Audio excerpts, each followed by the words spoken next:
Hello my dear student, मेरा नाम है संतोष और स्वागत है आप सभी का आपका अपना प्यारा सा छोटा सा एजुकेशन प्लेटफॉर्म 12th ज्ञान में। क्या आपका प्यारा सा छोटा सा एजुकेशन प्लेटफॉर्म 12th ज्ञान में। मेरे भाई मेरे दोस्त, आज का जो क्लास है, आज का जो सेशन है बाबू, आप सब के लिए काफ़ी स्पेशल होगा, क्योंकि आज के क्लास के अंतर्गत हम लोग यह डिस्कशन करने वाले हैं कि क्लास 12th का जो दूसरा चैप्टर है जिसका नाम क्या है, पद है, जो कि सूरदास के द्वारा रचित है। तो सूरदास के द्वारा लिखा गया जो पद है, इसका हम लोग क्या करेंगे, सभी सब्जेक्टिव क्वेश्चन का डिटेल पूर्वक सॉल्यूशन करेंगे।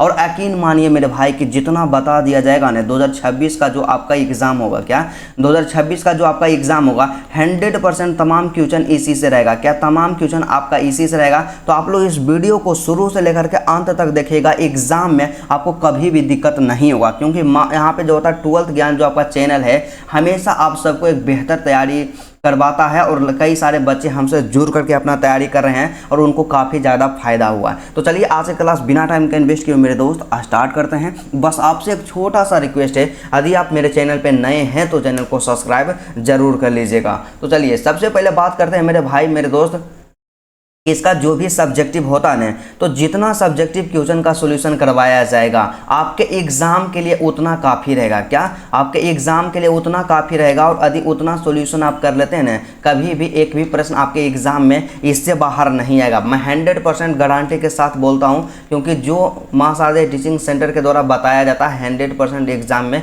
वही आता है। तो चलिए सबसे पहले बात करते हैं मेरे दोस्त। सबसे पहला क्वेश्चन जो हमारे पास दिया गया है सब्जेक्टिव में, प्रश्न संख्या 1 क्या कहता है कि प्रथम पद में किस रस की व्यंजना हुई है। क्या प्रथम जो आपका पद है उसमें किस रस की व्यंजना हुई है, किस रस की व्यंजना हुई, इसी के बारे में आपको बताना है। तो यहाँ पे आंसर में यहाँ पे लिखना है, सीधा सा सिंपल सा होगा मेरे दोस्त, कि प्रथम पद में वात्सल रस की व्यंजना हुई। क्या वात्सल रस की व्यंजना हुई है। इसमें बालक श्री कृष्ण को दुलार भरे कोमल स्वर में भोर होने की बात कहते हुए जगाया जा रहा है। क्या किया जा रहा है कि प्रथम जो आपका पद है उसमें बालक श्री कृष्ण को भोर होने का संकेत देते हुए उन्हें जगाया जा रहा है। काफी मोस्ट इंपोर्टेंट क्वेश्चन है। उसके बाद अगला क्वेश्चन की और बात कर लेते हैं, तो 2 नंबर का प्रश्न हमारे पास दिया गया। दूसरा क्वेश्चन क्या कहता है दोस्त कि गाय जो है किस ओर दौड़ पड़ी, मतलब गाय जो थी ने किस ओर दौड़ पड़ी। काफी मोस्ट इंपोर्टेंट क्वेश्चन है। तो इसका शॉर्ट में आंसर हुआ कि गाय जो है सुबह होते ही रामती हुई अपने बारे की तरफ दौड़ पड़ी। क्या बारे की तरफ दौड़ पड़ी, बछड़ों के तरफ। मतलब सीधा से समझे ना कि गायें जो है, जो गाय होती है, गौ माता होती है, वो क्या कि रामती हुई अपने वारे की तरफ, मतलब जहाँ पे बछड़ा वगैरह गाय के बांधते हैं ना, उधर की ओर दौड़ पड़ी। ठीक है। उसके बाद तीसरा प्रश्न जो हमारे पास दिया गया है काफी मोस्ट इंपोर्टेंट है बाबू। तो तीसरा प्रश्न क्या कहता है, तीसरा प्रश्न का यहाँ पे कहना है सीधा सा कि प्रथम पद का भावार्थ अपने शब्दों में लिखना है। काफी मोस्ट इंपोर्टेंट है जी।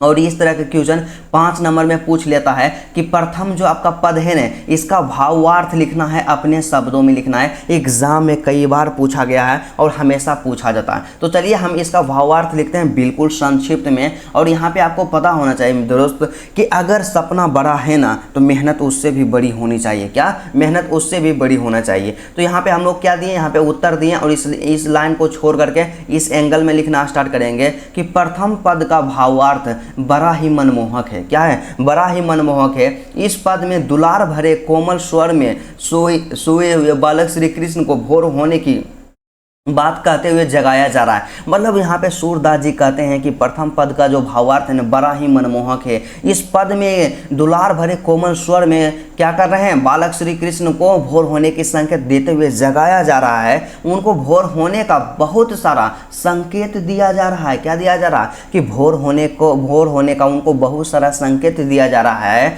जैसे कमल के फूलों का खिलना। क्या कमल के फूलों का खिलना, मुर्गे का बोलना, पक्षियों का चहचहाना, गायों का रंभाना, चंद्रमा का मलिन होना, रवि का मतलब सूर्य का प्रकाशित होना इत्यादि। यही होता है प्रथम जो आपका पद है, इसका भावार्थ है। मैं 100% गारंटी के साथ बोलता हूँ मेरे भाई, क्या यदि आप इतना लिख दीजिएगा ना ब्रदर, आपको 5 में से 5 अंक जरूर मिलेगा। 100% गारंटी है, क्योंकि संतोष कुमार जो है, संतोष सर जो हैं, आपको जो बता देंगे एग्जाम में वही आएगा। ठीक है। उसके बाद यहाँ पे चौथा प्रश्न हमारे पास क्या दिया गया बाबू। तो चौथा क्वेश्चन का यहाँ पे कहना है कि पठित पाठों के आधार पर सूर के वात्सल वर्णन, क्या सूरदास के जो वात्सल वर्णन की विशेषताएं लिखना है, क्या कहना, वात्सल वर्णन की विशेषताएं लिखना है और यहाँ पे उत्तर यहाँ पे दे दिए। तो चलिए इसके बारे में हम लोग लिखते हैं मेरे दोस्त। काफ़ी आसान क्वेश्चन है और बोले न कि यदि आपका सपना बड़ा है न तो उससे ज़्यादा आपका मेहनत भी होना चाहिए, ठीक है। तो यहाँ पे लिखेंगे और यहाँ पे क्वेश्चन संख्या जो आपका था, तो यहाँ पे हम लोग लिखना स्टार्ट करेंगे सूर के वात्सल वर्णन सराहनीय है, क्या सराहनीय है, उनके वात्सल वर्णन की विद्वानों ने बहुत प्रशंसा की है, क्या है, उनके जो वात्सल वर्णन था ने कई विद्वानों ने बहुत सारा प्रशंसा किए हैं। तो सबसे पहला यहाँ पे लिखना है, 1 नंबर में पॉइंट दे करके लिखना है कि लाल भगवान दिन लिखते हैं कि सूरदास जी ने बाल चरित्र का वर्णन में कमाल कर दिया है, क्या कर दिया है, कमाल कर दिया। काफ़ी मोस्ट इंपॉर्टेंट बात है जी, आपको पॉइंट बाय पॉइंट लिखना है, तभी एग्जाम में आप टॉपर बन सकते हैं। और मेरा जो सपना होता है आप सबको 400 प्लस नंबर स्कोर करवाना है, ठीक है। तो यहाँ पे दूसरा पॉइंट क्या लिखना है कि गोस्वामी तुलसीदास भी, मतलब तुलसीदास भी सूरदास के पद के बारे में बताए हैं, उनके वात्सल वर्णन के बारे में बताए हैं कि वात्सल वर्णन की बहुत ही प्रशंसा करते हैं, क्या करते हैं, वात्सल वर्णन की बहुत ही प्रशंसा करते हैं। उसके बाद अगला जो यहाँ पे है महान आदमी कौन है,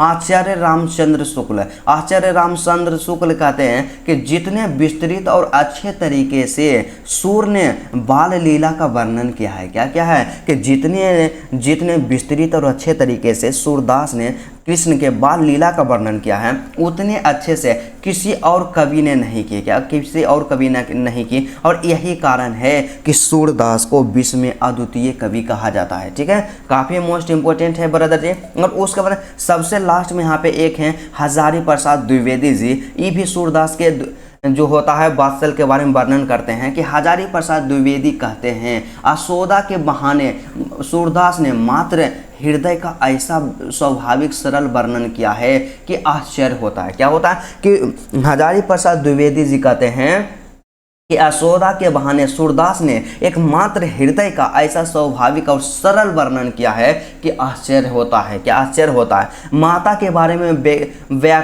व्याख्या करना कवि के सिवा और किसी के बस की बात नहीं है। ना 100% दिल जीतने वाला बात बोले हैं। हजारी प्रसाद द्विवेदी जी कहते हैं कि माता के बारे में व्याख्या करना ने एक कवि के सिवा और किसी के बस के बात ही नहीं। काफ़ी मोस्ट इंपॉर्टेंट है जी, क्योंकि हर यहाँ पे कवि और लेखक भी सूरदास के जो आपका मतलब उसका जो क्या था कवि था, मतलब उनका जो कविता था वात्सल वर्णन पे क्या था, फिदा थे, ठीक है। तो 5वां क्वेश्चन यहाँ पे आपका दिया गया है। तो 5 नंबर का क्वेश्चन क्या कहता है कि काव्य सौंदर्य स्पष्ट करें। एग्जाम में हमेशा क्वेश्चन पूछा जाता है बाबू, कभी भी स्किप नहीं करना। 4 नंबर का पूछा जाता है सप्रसंग व्याख्या में, यही सब प्रश्न रहेगा। आपको हमेशा जीवन में बेहतर करना है, ठीक है, क्योंकि आज की पढ़ाई जो होगी ना कल आपको उज्जवल भविष्य देगा। क्या, कल आपको उज्जवल भविष्य देगा, ठीक है। तो 5 नंबर का क्वेश्चन हमसे क्या कह रहा है कि कछुत खात कछु धरनी गिरावत छवि निरखत नंद रनिया। क्या, छवि निरखत नंद रनिया। देखिए आपका जो सूरदास का पद है उसमें ना है कि कछु को खात कछु धरनी गिरावत छवि निरखत नंद रनिया, इसका क्या करना है, व्याख्या करना है। तो सबसे पहले तरीका बताए ना जी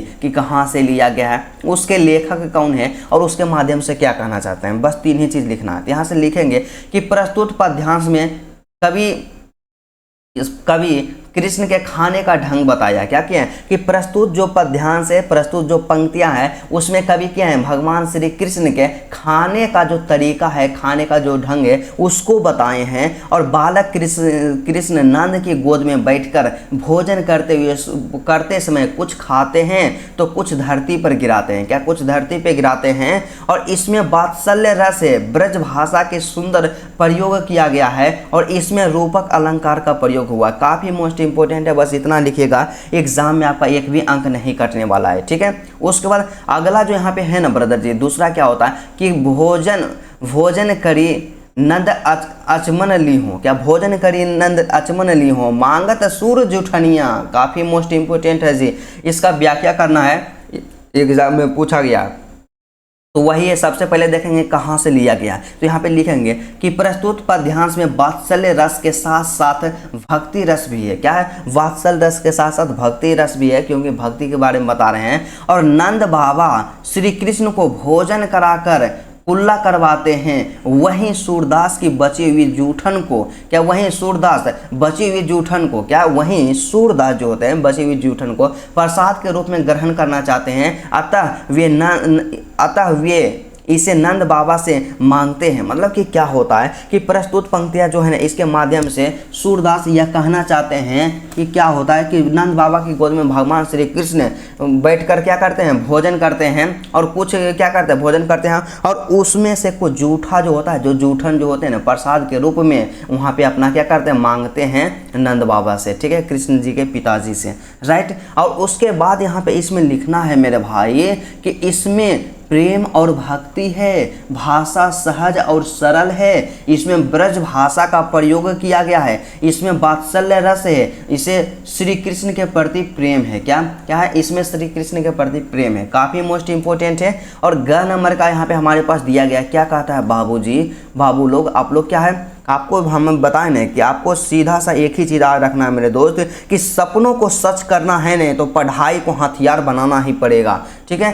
कि आपुन खात नंद मुख नावत, क्या आपुन खात नंद मुख नावत तो सभी कहत ना बनिया, क्या तो सभी कहत ना बनिया, इसका क्या करना, व्याख्या करना। तो यहाँ पे हम लोग लिखेंगे, सीधा सा लिखेंगे कि प्रस्तुत पद्यांश में बालक श्री कृष्ण के बाल व्यवहार का वर्णन है। क्या क्या आ गया है, तो यहाँ पे जो पंक्ति दिया गया है ना जी, इसमें बालक श्री कृष्ण के बाल व्यवहार के, बचपन के व्यवहार का वर्णन किया गया है। कृष्ण स्वयं कुछ खा रहे हैं, क्या करते हैं, भगवान श्री कृष्ण स्वयं खाते हैं तथा कुछ नंद बाबा के मुंह में डाल देते हैं। क्या नंद बाबा के मुंह में डाल देते हैं, मतलब थोड़ा सा भगवान श्री कृष्ण खाते हैं और थोड़ा सा नंद जी जो है ना, कृष्ण जी के जो पिता हैं, उनके मुख में भी डाल देते हैं कि आप भी खाइए, ठीक है। उसके बाद लिखना है कि इस शोभा का वर्णन, मतलब इस दृश्य का वर्णन नहीं किया जा सकता है बाबू, इसमें ब्रज भाषा का प्रयोग हुआ है, भाषा सरल है और सहज है, इसमें वात्सल्य रस का अपूर्व समावेश है। क्या अपूर्व समावेश है, काफी मोस्ट इंपोर्टेंट क्वेश्चन है एग्जाम में। हमेशा बाबू आपको इसी तरह का क्वेश्चन एग्जाम में पूछा जाएगा, तो इसको कभी भी स्किप नहीं करना है, क्योंकि जो बताते हैं ना मां शारदे टीचिंग सेंटर के द्वारा जो बता दिया जाता है आपके एग्जाम के दृष्टि से बहुत ही ज़्यादा महत्वपूर्ण होता है, ठीक है। उसके बाद अगला जो यहाँ पे हमारे पास दिया गया 6 नंबर का, तो छठा क्वेश्चन क्या कहता है कि श्री कृष्ण खाते समय क्या क्या करते हैं, काफ़ी मोस्ट इंपोर्टेंट है, एग्जाम में पूछा गया, VVI है बउआ, इसको आप लोग जरूर इंपोर्टेंट कर दीजिएगा। तो विनोद इसका आंसर क्या होगा, इसका आंसर के बारे में बात लेते हैं कि कृष्ण जो है खाते के समय क्या क्या करते हैं। तो कृष्ण खाते समय कुछ भोजन खाते हैं तथा कुछ जमीन पर गिराते हैं। क्या करते हैं कि जब कृष्ण भोजन करते हैं तो कुछ तो भोजन वे खा लेते हैं, लेकिन कुछ जमीन पे गिरा देते हैं। वे अपने हाथों में दही का पात्र लेना चाहते हैं। क्या करते हैं कि जब नंद जी उनको खाना खिलाते हैं न, तो भगवान श्री कृष्ण क्या करते हैं, वे दही का जो पात्र होते हैं, दही का जो बर्तन होते हैं, अपने हाथ में लेना चाहते हैं। और अक्सर आप लोग देखे होंगे कि जब भी बच्चे को कोई भी खाना खिलाता है तो बच्चा को लगता है हम स्वयं अपने से खाएं, तो वही काम भगवान श्री कृष्ण कर रहे हैं। वही मुख पर माखन मिश्री दही लगा लेते हैं। बिल्कुल सही बात है जी कि जब बच्चा कोई भी रहेगा तो उसको खाने के लिए दीजिएगा तो अपने मुख पे क्या करेगा, दही माखन मिश्री जो भी चीज़ दीजिएगा खाने के लिए लगा लेगा। तो वही काम भगवान श्री कृष्ण करते हैं कि जब वे खाना खाते हैं तो अपने मुख पे माखन लगा लेते हैं, मिश्री लगा लेते हैं, दही लगा लेते हैं, ठीक है। उसके बाद उनको सब कुछ अपने हाथों से खाना अच्छा लगता है जी, बिल्कुल सही है। और हर एक बच्चा चाहेगा कि हम अपने हाथों से ही खाएं। तो चलिए मेरे दोस्त मेरे भाई, जितना भी आपका इस चैप्टर का सब्जेक्टिव क्वेश्चन था, तमाम क्वेश्चन का सॉल्यूशन डिटेल पूर्वक करवा दिया गया। और आपको यदि ये वीडियो अच्छा लगा ना मेरे दोस्त मेरे भाई, तो सबसे पहले हम आपसे रिक्वेस्ट करना चाहेंगे, आप लोग क्या कीजिएगा, वीडियो को लाइक कर दीजिएगा। क्या वीडियो को लाइक कर दीजिएगा और लाइक कर दीजिएगा। और उसके बाद मेरे चैनल पे नए हैं तो चैनल को सब्सक्राइब कर लीजिएगा और एक प्यारा सा कमेंट कीजिएगा बाबू कि आज का क्लास आपको कैसा लगा।